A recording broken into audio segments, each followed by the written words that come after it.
তারেক রহমানের পক্ষ থেকে আজকে এখানে আমরা দলের প্রতিষ্ঠাতা শহীদ প্রেসিডেন্ট জিয়া রহমান বীর উত্তমের মাজারে শ্রদ্ধাঞ্জলি অর্পণ করতে এসেছি। আজকে তারই পাশে শুয়ে আছেন আমাদের আরেকজন ক্ষণজন্মা অপরাজেয় নেত্রী, মহিষী নেত্রী, যিনি তার সারাটা জীবন বাংলাদেশের গণতন্ত্র, স্বাধীনতা ও সার্বভৌমত্বের জন্য লড়াই করে তার জীবন উৎসর্গ করেছেন। শহীদ প্রেসিডেন্ট জিয়া রহমান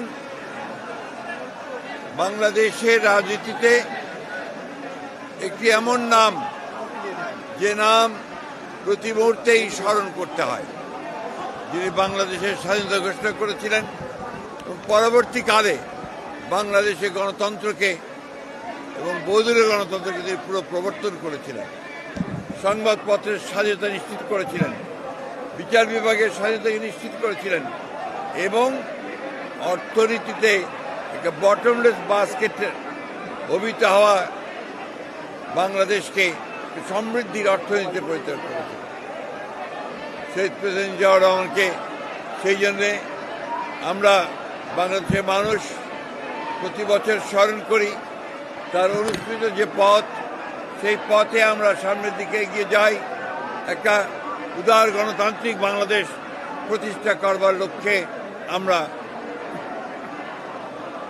আরো দৃঢ়ভাবে শপথ গ্রহণ করি। এবং আজকে যখন ফেব্রুয়ারি মাসে 12 তারিখে নির্বাচন ঘোষিত হয়েছে, একটা ছাত্র গণতার অভ্যুত্থানের মধ্য দিয়ে যখন ফ্যাসিস্ট হাসিনা পালিয়ে গেছে, তখন আবার নতুন করে একটা ধ্বংসপ্রাপ্ত অর্থনীতির বাংলাদেশকে গড়ে তোলার জন্য, গণতন্ত্রকে প্রাতিষ্ঠানিক রূপ দেওয়ার জন্য আমরা আজকে এখানে শপথ নিয়েছি। এবং এই শপথের মধ্য দিয়ে বাংলাদেশ জাতীয়তাবাদী দল এবং সমস্ত অঙ্গ সংগঠন বাংলাদেশে শহীদ জিয়ার যে আদর্শ, সেই আদর্শকে এখানে বাস্তবায়িত করবে, এই শপথ আমরা আজকে এখানে নিয়েছি। আমরা